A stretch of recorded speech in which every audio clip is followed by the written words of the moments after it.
Hello, YouTube viewers. Last year I noticed that the St. Augustine grass in my backyard had a fungus problem. My sprinkler system was programmed to run for about an hour every other morning, and I did this so that the water would have a chance to soak in before the heat of the day. And then I would supplement by manually running individual zones where I saw patches of stressed grass. Because I would see patches of fungus and patches of dry grass in the same zones, I decided it was hopeless to try coming up with a sprinkler program that could solve both problems. I would need my sprinkler system overhauled first. I had the sprinkler system overhauled. New, more efficient heads were installed, a new zone was added. Yet I still had zones with both fungus and dry spots. To deal with the fungus, I spread sulfur and started watering only during the heat of the day. To deal with the dry spots, I would rerun a zone manually until the grass in that zone no longer looked stressed. After a year of this manual intervention, some areas of the lawn began to recover. Recently, I decided it was time to take a more scientific approach. I would take sample measurements of how much water my sprinkler system was distributing in each zone.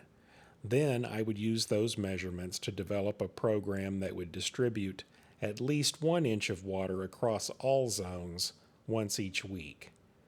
I would still give the water the best chance of soaking in by running the program in the early morning hours, and I would mitigate the fungus problem by allowing the upper soil to dry out the rest of the week. We'll go and we'll place one of these collection cups a couple of feet from each of the sprinkler heads, and then we'll put them between sprinkler heads, and then that way we'll get a good representation of how the water's being distributed across the lawn.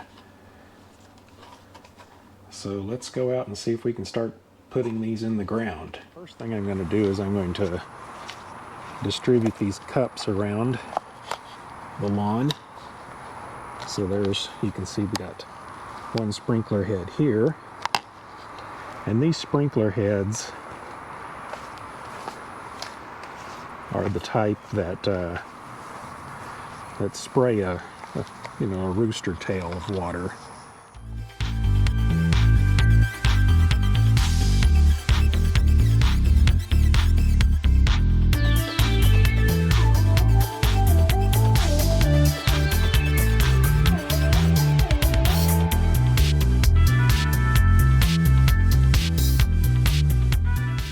I may need to go and get some kind of a hammer.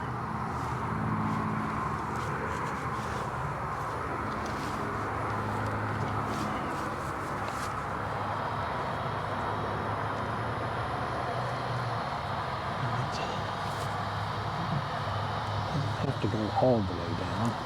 Yeah, that's just to this first notch. And then it stands up nicely on its own.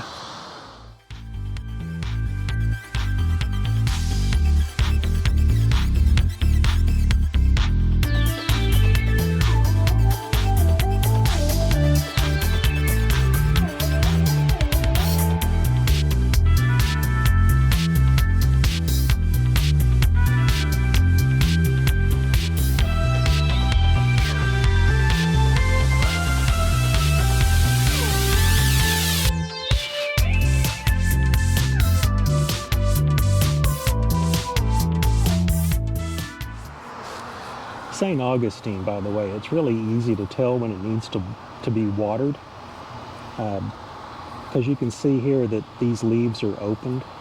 See how that leaf is open, that blade of grass? But I'm sure that I can find another place in the lawn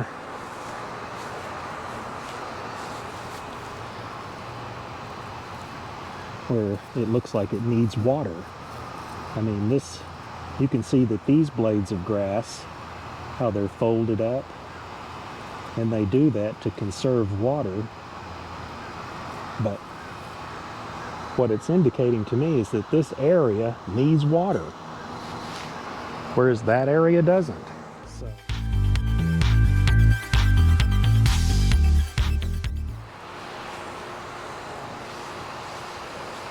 So I have these collection cups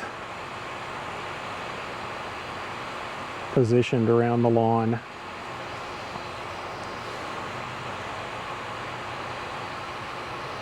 In places that I think I can get meaningful readings.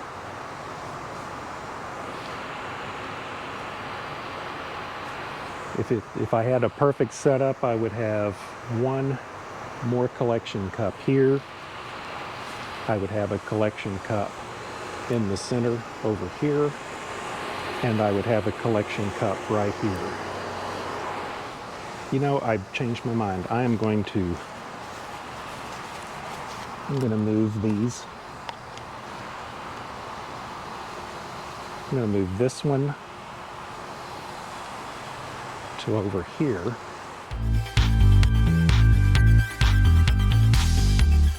But now I'll go to the garage and I'll kick off just this zone for 10 minutes.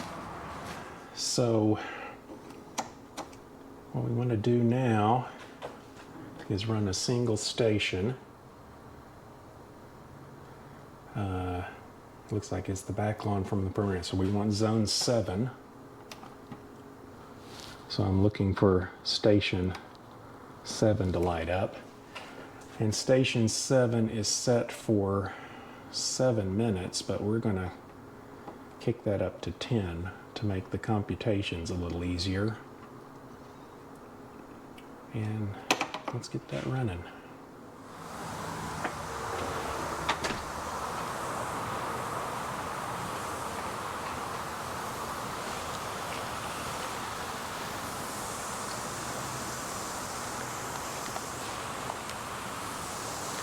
All right, so you should all be able to see the sprinklers running now. And you can see that collection cup there is capturing some water. Okay, so you can see there's just a couple of drops in that cup.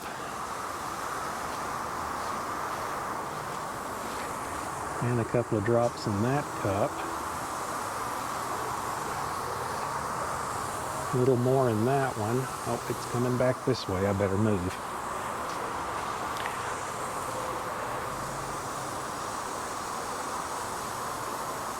Okay, so 10 minutes is up. Now to record my measurements, I made an enlarged copy of my survey and marked the sample sites and measurements with a pencil.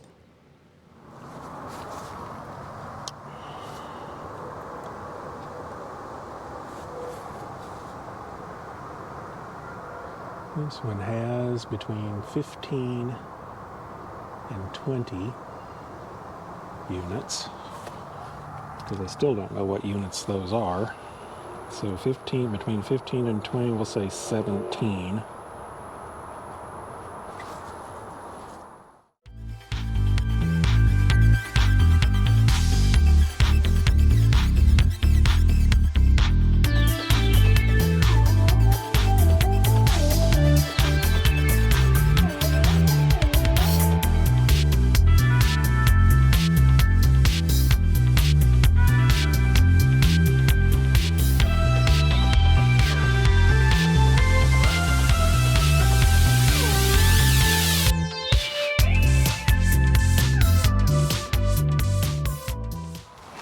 Here we have, it looks like, right on 15.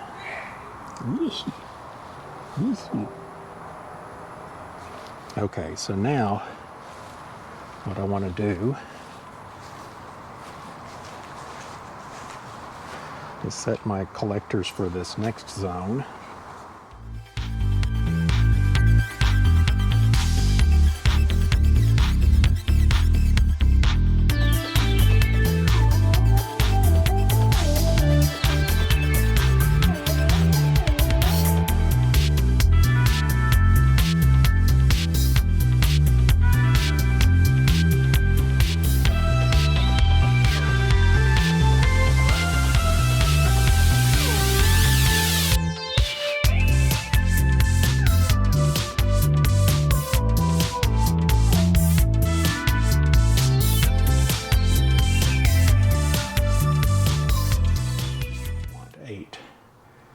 we want to run it for exactly 10 minutes.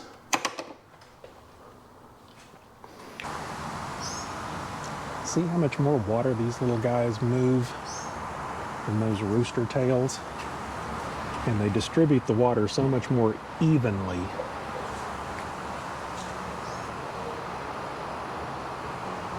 So here we've got between 100 and 125, and I would say it's 105.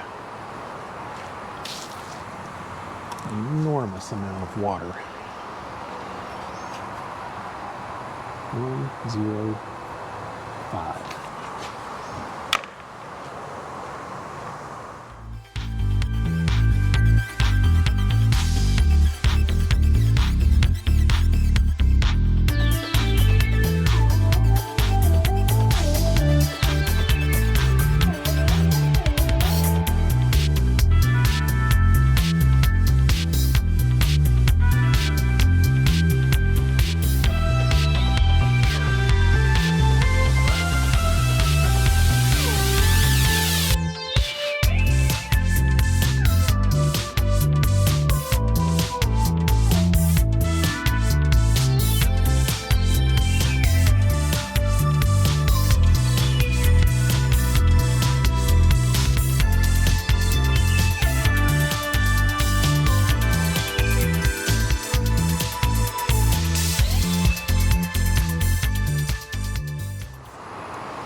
And here's our last reading.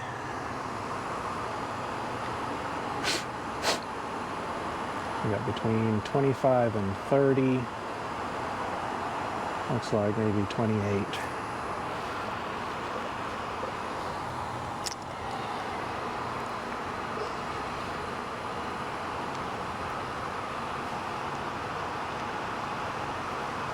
So, all right, so the next area is over here, and I'm going to have to go turn the sprinkler system on in order to find the heads over here because I don't remember where they are.